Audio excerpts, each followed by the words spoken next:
Siya nga pala guys, araw pala ngayon ng linggo na pag-isipan pala namin na magsimba sa medyo malayo sa Metro Manila. By the way guys, dinadayo pala ito ng ating mga kababayan. Bukod kasi sa nakakalanghap ka ng sariwang hangin, matatanaw pa ang magandang kapaligiran at higit sa lahat, pwede ka ring magsimba dito. Mula Sucat Muntinlupa pala guys, dito pala kami nagpagas sa May Petron, Batangas para tuloy-tuloy ang biyahe namin. Malawak pala dito at walang pila. May Christmas tree na rin sila dito na mas malaki pa sa'yo o di babungga. Charot! By the way guys, bago pala kami nakarating sa aming destination, napahinto pala kami dito. Paano ba naman napakaganda ng kapaligiran at tanaw mo ang rebolto ni Mama Mary. Guys, tingnan nyo naman, napakalinaw pala ng tubig dagat at higit sa lahat, napakalinis dito. Sino ba namang mga riders na hindi mapapahinto dito dahil sigurado mapapawaw ka talaga. Siya nga pala guys, pagdating pala namin dito, ito kaagad ang bumungad sa amin. Napakalawak pala dito guys at napakagandang pagmasdan, tahimik at maaliwalas. Nga pala guys, dahil araw ngayon ng linggo, marami palang pumupunta dito, hindi lang halata dahil ang area nila dito ay napakalawak. Pagdating naman sa parking area guys, hindi dapat mag-alala dahil ito ay napaka-safe at napakalawak.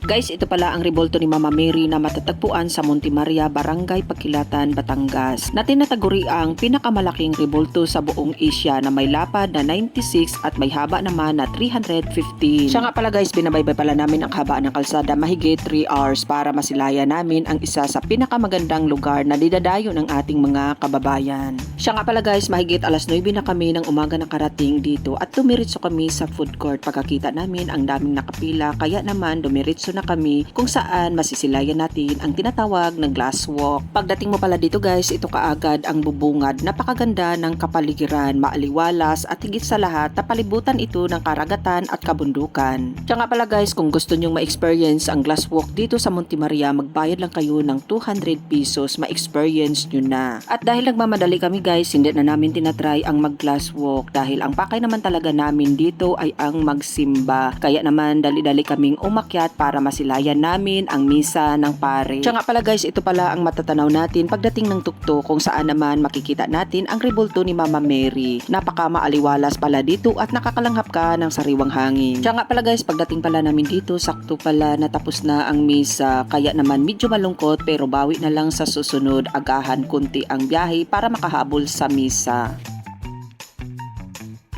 Siya nga pala guys, may kainan pala dito sa tuktok kung saan malapit lang sa rebolto ni Mama Mary at dahil mag alas 12 na guys, napag-isipan namin nakakain kami. At dahil sa sobrang daming kumakain at napakahaba ng pila, shake na lang ang binili namin para gamot sa uhaw at gutom. Guys, kapag pupunta pala kayo dito, huwag niyong kalimutan magdala ng tubig at kung gusto niyo naman magsimba, kailangan maaga pa lang nandito na kayo. Nga pala guys, pagdating naman sa parking, hindi dapat mangamba dahil ito ay napaka-safe at napakalawak dito. Guys, ang parking pala nila dito sa motorsiklo 20 pesos, sa sasakyan naman is 50 pesos. Siya nga pala guys, pag-uwi pala namin, dito pala kami kumain dahil nakikita namin marami palang mga riders ang kumakain dito. Guys, maayos pala ang pagkain nila dito, bukod sa masarap na, swak pa sa bulsa at hindi malansa. Pagkatapos pala namin magtanghalian guys, napag-isipan pala namin na didiretso na kami sa Starbucks sa Tagaytay para naman makapagpahangin saglit. Guys, pagdating pala namin dito, napakahaba pala ng pila. Imagine niyo guys, mahigit 1 oras kami nandoon sa labas at nakapila bago kami nakapasok dito mismo sa loob. Siya nga pala guys, ilang beses na pala ako nakapunta dito pero first time kong na-encounter na napakadaming tao pala kapag linggo. Siya nga pala guys, pag dito ka pala sa Starbucks Tagaytay, ganito pala kaganda ang matatanaw mo. Matatanaw mo ang naglalakihang punong kahoy at mga kabundukan. At higit sa lahat guys, makikita mo ang Bulkang Taal. Siya nga pala guys, pwede pala ditong pampamilya, barkada at sa magjowa. At kung wala ka namang jowa guys, ikaw na lang mag-isa, tipid pa babos.